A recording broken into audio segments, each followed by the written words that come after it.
há uma frase que diz que Deus só trata com quem você é. Jesus vai deixar muitos momentos bem claro no Evangelho que Deus não se agrada nem um pouco com a hipocrisia. Jesus condena a hipocrisia dos fariseus, dos escribas. No Evangelho que nós vamos meditar hoje, nós vamos ver então Jesus confrontando os fariseus, aqui com algumas ameaças inclusive, por causa da hipocrisia deles. E vai fazer eles questionar o que vale mais, o que é mais importante. Porque a pessoa que luta contra a hipocrisia, ela sabe muito bem o que é mais importante. E aí ela vai fazer de tudo para agradar a Deus, fazendo aquilo que é mais importante. Então vamos acolher a reflexão do Evangelho de hoje, que está em Mateus, capítulo 23, versículos de 13 a 22. Vamos abrir o nosso coração, vamos então meditar o Evangelho de hoje. Paz e alegria, que Deus abençoe, seja bem-vindo ao canal. Vamos então ajudar também compartilhando esse vídeo. Obrigado a você que comenta, que curte. Isso ajuda a plataforma a enviar para mais pessoas. O Evangelho de hoje, então, de Mateus, nos pede essa reflexão contra a hipocrisia. O Senhor esteja convosco, Ele está no meio de nós. Proclamação do Evangelho de Jesus Cristo segundo Mateus. Glória a vós, Senhor. Naquele tempo disse Jesus: Ai de vós, mestres da lei e fariseus hipócritas! Vós fechais o reino dos céus aos homens. Vós, porém, não entrais, nem deixais entrar aqueles que o desejam. Ai de vós, mestres da lei e fariseus hipócritas! Vós percorreis o mar e a terra para converter alguém, e quando o conseguis, o tornais merecedor do inferno 2 vezes pior do que vós. Ai de vós, guias cegos! Vós dizeis, se alguém jura pelo templo, não vale. Mas se alguém jura pelo ouro do templo, então vale. Insensatos e cegos, o que vale mais, o ouro ou o templo que santifica o ouro? Vós dizeis também, se alguém jura pelo altar, não vale. Mas se alguém jura pela oferta que está sobre o altar, então vale. Cegos, o que vale mais, a oferta ou o altar que santifica a oferta? Com efeito, quem jura pelo altar, jura por ele e por tudo o que está sobre ele. E quem jura pelo templo, jura por ele e por Deus que habita no templo. E quem jura pelo céu, jura pelo trono de Deus e por aquele que nele está sentado. Palavra da salvação, glória a vós, Senhor. Iniciamos aqui no Evangelho de Mateus a sessão aqui dos 7 ais ou 7 ameaças, inspirados também no profeta Isaías. Esses ais, essas ameaças são meio que o oposto das bem-aventuranças, quando Jesus lá no capítulo 5 de Mateus vai trazer para nós. Então vai ser o oposto. E é justamente o que os fariseus, escribas, mestres da lei, muitos estão vivendo, o oposto na mensagem de Jesus. Estão presos a tradições humanas, a religiosidade, simplesmente limitada no ritualismo, estão focados nisso e esquecendo aquilo que é mais importante, aquilo que é mais essencial. Distorceram a mensagem, distorceram os mandamentos de Deus. Jesus vem trazer então aqui a essência desses mandamentos, a mensagem na sua essência. E para que essa mensagem chegue, Jesus precisa confrontar os fariseus, porque eles estão presos, estão ali fechados a esta mensagem nova de Jesus.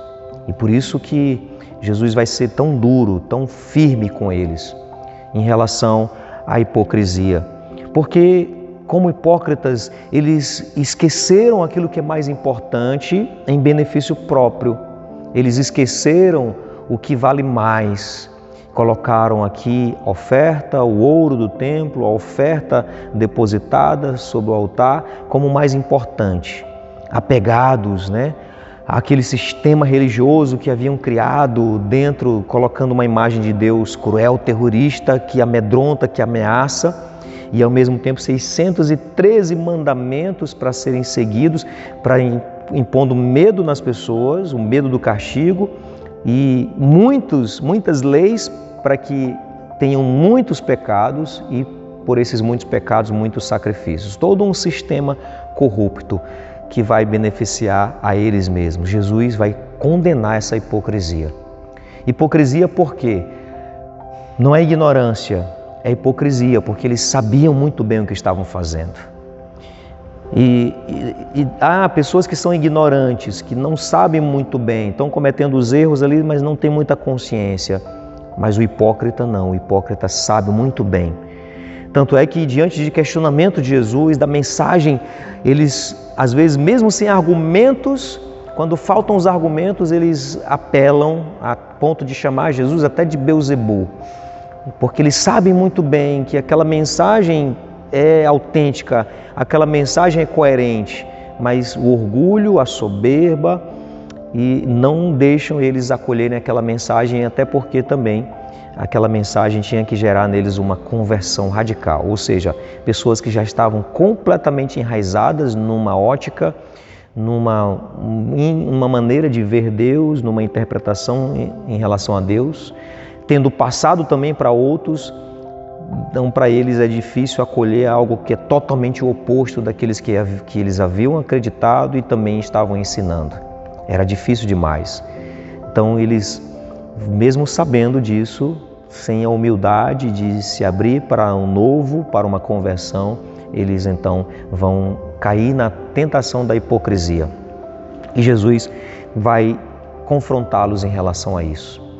Mas uma coisa que me chama a atenção, trazendo aqui para a nossa realidade, é que nessa primeira parte aqui do Evangelho, no versículo 15, quando diz: ai de vós, mestres da lei, fariseus hipócritas, vós percorreis o mar e a terra para converter alguém, e quando o conseguis, o tornais merecedor do inferno 2 vezes pior do que vós. Ou seja, eles faziam de tudo para converter alguém, percorrer o céu e a terra, mas o mar e a terra, aliás, mas depois faziam daquelas pessoas merecedoras do inferno. Ou seja, as pessoas se tornavam muito mais fanáticos à lei do que eles.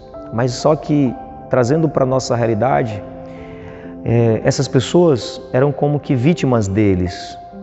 E eu vou trazer aqui uma realidade, um fenômeno que eu percebo na nossa igreja de maneira geral, em várias dimensões da nossa igreja.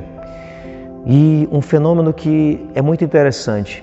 Às vezes, pessoas que se esforçam muito para trazer as pessoas para a igreja, constroem, climatizam a igreja, fazem arraiais, convidam, fazem divulgações, gravam vídeos convidando as pessoas para chegarem, para participarem, para se tornarem membros. A pessoa chega, depois não quer que fique só ali sentado no banco, tal, mas quer que se enganje, quer que assuma pastorais. E aí às vezes acontece das pessoas realmente se sentirem acolhidas e despertarem aquele desejo de servir, vem sangue novo para a comunidade.